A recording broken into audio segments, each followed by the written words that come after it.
చిన్ని కథలు చిట్టి కథలు పెద్దలు నేర్పిన నీతి కథలు గురువులు చెప్పిన మంచి కథలు భారతీయ కథలు.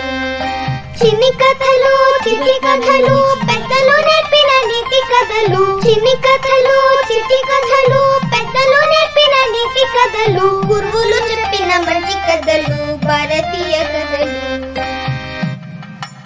ధృవజ్ఞానంలోని చిన్నారులందరూ మరో మంచి శివభక్తుడి కథ వినడానికి సిద్ధంగా ఉన్నారు కదా. మందర శైలంలో ఒక మహానుభావుడు తపస్సు చేసేవాడు. బహుకాలం తపస్సు చేసినా పరమేశ్వరుడి కృప లభించలేదు. దానికి ఏదైనా ఉపాయం ఉందా అని ఆలోచిస్తే, శివారాధనలో నేను చెప్పే ఉపచారం చెయ్యి అని ఆకాశవాణి వినపడింది. ఆ ఉపచారం ఏమిటంటే ప్రదక్షిణ. ఇక ఇతడు చాలా శివ ప్రదక్షిణలు చేశాడు. ఎలా తిరిగాడంటే పువ్వు చుట్టూ 9 తిరిగినట్టు తిరగడం వల్ల భృంగి అని పేరు వచ్చింది. శివుణ్ణి ఆరాధిస్తూ అమ్మవారి ఆలయాన్ని విడిచిపెట్టేశాడు. అతడికి అంతా శివతత్వం అన్నమాట, శివమయం. పరమేశ్వరుడు ప్రసన్నుడై పార్వతీ సమేతంగా ప్రత్యక్షమయ్యారు. భృంగి శివుణ్ణి 2 భాగాలుగా స్తోత్రం చేశాడు. పరమేశ్వరుడు అమ్మవారిని చూశావా, నీ దర్శనం చేత ఇతడు నాకు గణాధ్యక్షుడు కాగలడు, ఇతడికి కూడా నేను సారూప్యాన్ని ఇద్దామనుకుంటున్నాను అన్నారు. అప్పుడు అమ్మవారు, ఇతడికి వరం ఇవ్వద్దు, ఎందువల్లంటే ఇతడు దుర్బుద్ధి కలవాడు, మీకు ప్రదక్షిణ చేసి నన్ను విడిచిపెట్టాడు, అది దోషం కదా అన్నారు. అప్పుడు పరమేశ్వరుడు, నన్ను శరణం అన్నవాణ్ణి నీవు అనుగ్రహించాలి సుమా అంటూ చెప్పారు. అమ్మవారు సరే అన్నారు.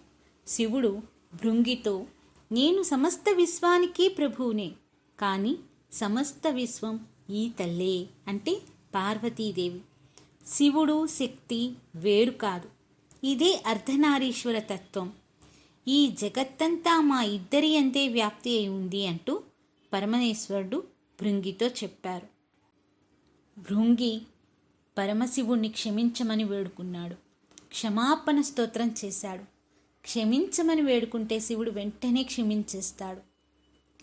భృంగి అహంకారాన్ని విడిచి, నా తప్పులన్నీ నీ దగ్గర ఒప్పుకుంటున్నాను అంటూ అన్నాడు. నిన్ను శరణు వేడుతున్నాను, జగత్తు అంతా నీ ఆజ్ఞ, నీ అనుగ్రహం వలన నడుస్తూ ఉంటాయి అంటూ భృంగి శివుడి పాదాలను ఆశ్రయించాడు. నీ నుంచి సర్వం, నీ చేత సర్వం, నీవే సర్వం, సర్వమందు నువ్వే అంటూ భృంగి పలికాడు. భృంగి యొక్క సర్వ అహంకారం కరిగిపోయింది.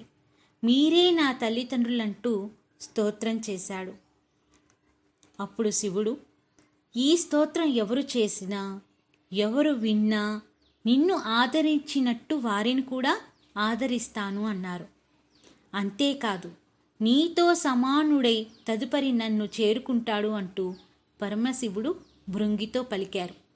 అలా భృంగి ప్రమదగణాల్లో స్థానాన్ని సంపాదించుకున్నాడు. మరో మంచి శివభక్తుడి కథతో మళ్ళీ మీ ముందుకొస్తాను. అంతవరకు సెలవు. శంకరాని చిత్కరుణకు సాటిలే దూరా సాక్షులెల్ల